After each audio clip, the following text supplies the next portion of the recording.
So chapter 23 is over the executive branch. So last chapter was over the legislative branch. As you know, we have 3 branches of government: legislative, judicial, and executive. So we just did legislative, now we're doing executive. What is the Texas executive structure? Each members of the executive branch are elected. They're not appointed. So our executive branch are elected positions that we the people voted for. Secretary of State is the only position that is appointed by the governor. This is so things will stay in place. The state has a cabinet system. No one person is deemed to control everything. What are the qualifications to be governor? Qualifications have you serve a term of 4 years. You have to be 30 years of age minimum, and you have had to live in Texas for 5 years. Some of the powers that the governor has is veto power. That means if the governor doesn't want a bill to pass, even though it's passed the House and Senate, he or she still has the option to veto the bill. They can simply ignore it if they don't want to go on record as having vetoed it. They can simply ignore it, and then eventually it automatically becomes law.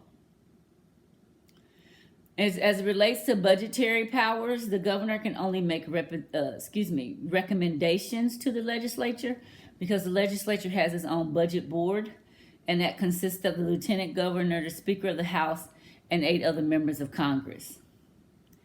They can make emergency transfers from agencies to agencies if that's a need, and they have to report to the state on budget situations at the beginning of each session. He has military powers. The governor cannot declare war. They can call the National Guard, Texas Rangers, or Department of Public Safety into action when national disasters happen or there's civil unrest.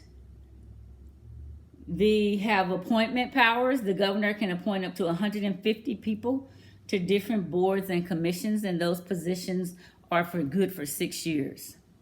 The governor also has something known as clemency power. And by that, it's because he appoints the people to the Board of Pardons and Parole. He can make, or she can make recommendations. The board makes recommendations to the governor, and then the governor makes the final decision. The governor can only issue a 30-day reprieve on a death row case. So in the event that there's someone sitting on death row and they are filing for their latest appeal, trying not to receive the death penalty, and the governor gets some information that they think might be valid, then the governor can call for a stay of execution. You've heard that, I'm sure, in any movie that you saw where the governor can make that call. Excuse me. The governor has special session powers. By that, in the event that there's an emergency that needs to happen and we're not in session, the governor can call in a special session to address the issue. The pandemic, natural disasters, situations at the border, all of those are reasons that a governor could call in a special session to address an issue. And those sessions last for 30 days at a time. But that doesn't mean if it's not figured out in 30 days, that then he couldn't close that one out and then open another one for another 30 days. And the governor sets the agenda for what those sessions are going to be about. The governor's salary is about $150,000 a year. They do have a mansion that they live in. They have travel expenses. They have a security team. And they have access to everything state-owned and operated in terms of planes and cars and helicopters. And the governor cannot have any other job, any other income. The lieutenant governor is one of the most powerful officials in Texas. It's elected and it serves for 4 years. It has power over the Senate and that it is the tiebreaker, and it influences our legislative process. In the event something was to happen to the governor, then the lieutenant governor would move into that position, much as if something happens to the president, then the vice president becomes president. They have a salary of about $7,200 a year as well, and they have control over the legislative budget board. So they're the person that's at the top of that board. The Attorney General is a state lawyer. Their office is responsible for the collection of child support. They defend state laws. They practice in civil law cases.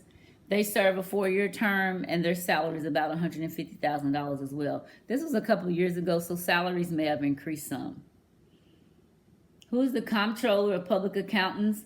This is, they conduct audits of our school systems and different state agencies to ensure that dollars that are being allocated are being spent appropriately. And they too have a salary of about $150,000. A lot of these positions, if you voted in the election, were on the ballot. The Commissioner of the General Land Office manages all of our mineral rights and state-held land.